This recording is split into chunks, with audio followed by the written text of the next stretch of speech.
This is a video production of Two Wargamers Talking, a channel about miniature wargaming and related topics.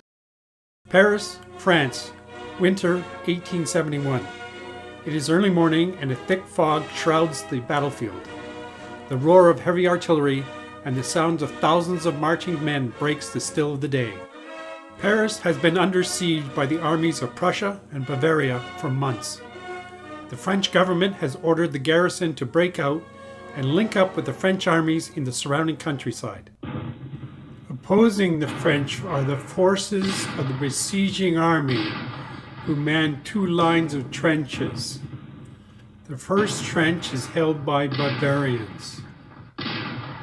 The second line is held by the Prussian troops. Both lines are supported by heavy siege guns, which have been bombarding the city. The besiegers are well protected by the earthworks, although they are vulnerable to the French artillery inside Paris. The French advance is spirited but slow, as the fog and poor dice rolls hamper movement. The French troops have a lot of ground to cover to reach the German defenses. With most of the artillery moving on the road, the infantry spread out across the fields. This is a copy of the charts that determine all the actions of the game, including movement, shooting, and melee. The Prussians deploy 4 artillery batteries to fire upon the French artillery in conjunction with the siege guns. The fog has burned off, so visibility is good. The French take casualties from the effective German artillery fire. Several batteries are damaged or halted. The Prussian batteries are well within range of their targets and maintaining a steady rate of fire. Both sides have a mixture of good and bad luck in maneuvering and firing. Here the French roll well, so the advance continues. The French artillery is ordered to deploy and return fire on the German defenses. They significantly outnumber their opponents. The French infantry switches from columns to lines to make it harder for the German artillery to score hits. Despite their numbers, the French artillery is taking heavy casualties. The German gunners are doing good work. The German defenders brace for the attack of the French. However, the advance is still slow. This is the French right wing, which will conduct the main assault on the German defenses. More troops are expected after losing their way in the fog. The Bavarians react to the sudden appearance of French troops to their front. This is a surprise. The Bavarians change to a supported line formation. The Prussian guns continue to pound the French guns. There are too many targets and not enough guns. The French reinforcements make their appearance on the right flank. It is very timely and almost as if planned.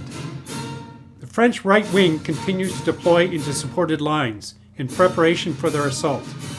This activity causes consternation amongst the greatly outnumbered Bavarians.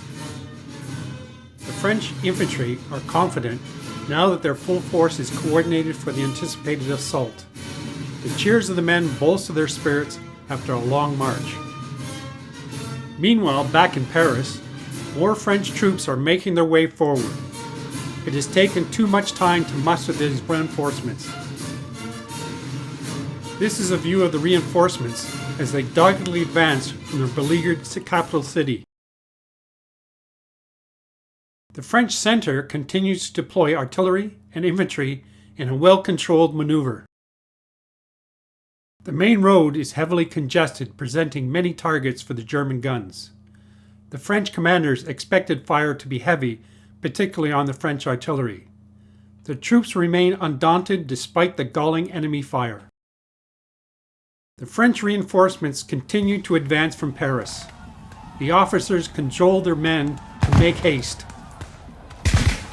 The French reinforcements stay in columns in an effort to better control their movements.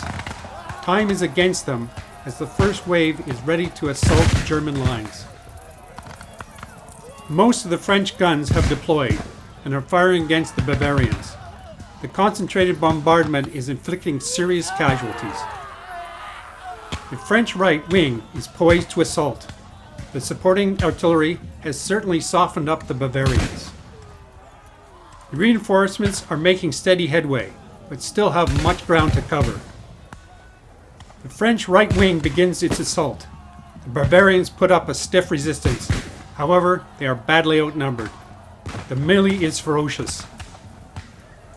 The Prussians are also preparing to defend their positions. They need to hold out until reinforcements can arrive and block access to the road. The French have 3 lines for their assault. Surely this is enough to break through the vastly outnumbered Bavarians. The French assault is successful, and the Bavarians are driven from the trench. The fury of the French has prevailed. Despite their temporary setback, the Bavarians rally and mount a countercharge. The French are battered, but win this second round of melee. Can nothing stop them? The French hold firm, and reserves advance to support. The cheers of the men ring out over the noise of battle. The first obstacle is secured. It is now time for the French center to join the fight. Progress was slow, but the men are encouraged by the success to their right. The French left is now in position to strike. These troops are enthusiastic but poorly trained. It required a Herculean effort to get this far. The French right is ready to hit the second trench held by the Prussians. Will the elan be sustained now the Prussian reinforcements have joined the fight? The French reserves maneuver to continue to clear the first trench of the remaining Bavarians. Both sides are aware of what is at stake and are determined to win. The French first line is subjected to withering fire from the Prussian infantry. This causes severe casualties and the French assault falters. The Prussians are valiant opponents. Still on the right wing, the struggle for the first trench continues, with both sides fighting valiantly. The Bavarians have the worst of the melee, being flanked while facing superior numbers to their front. The outcome favors the French, and the Bavarians flee. The French center now moves forward to the Bavarian trench and sweeps the defenders from their defenses. It looks bad for the battered Bavarians, who sustain heavy casualties. The French center is triumphant. The trench has been occupied, and now the attackers can prepare for the assault on the Prussian trench. After their heroic defense, the Bavarians have to retreat and seek shelter behind the Prussian line. Casualties have been brutal. The French must assault with their second line on the right. The Prussian firing again inflicts heavy losses, and the French go prone. The assault has stalled. The French left rallies and begins a slow advance towards the second trench. The troops are ecstatic. Nothing seems to slow them now. The French left halts to reorder its line before making the final assault. Time is running out, so they must be quick. Prussians can now fire on the exposed French left and inflict casualties. This disrupts the French advance. The French reinforcements on the left continue to plod forward, but darkness is falling. They are unlikely to enter the fight this day. The French army has been unable to mount its breakthrough. The second line of the German defenses remains solidly in the hands of the defenders. The battle is over, and the French will now withdraw to Paris. A final shot of the battlefield. The French plan was good, but its conduct was too methodical. The Prussians can now move additional troops to the area to ensure that the French cannot break the siege. Ultimately, the French failed and Paris surrendered, thus ending the Franco-Prussian War. The game was enjoyable, and everyone found it very exciting. Victory certainly could have gone either side if the luck had favored them.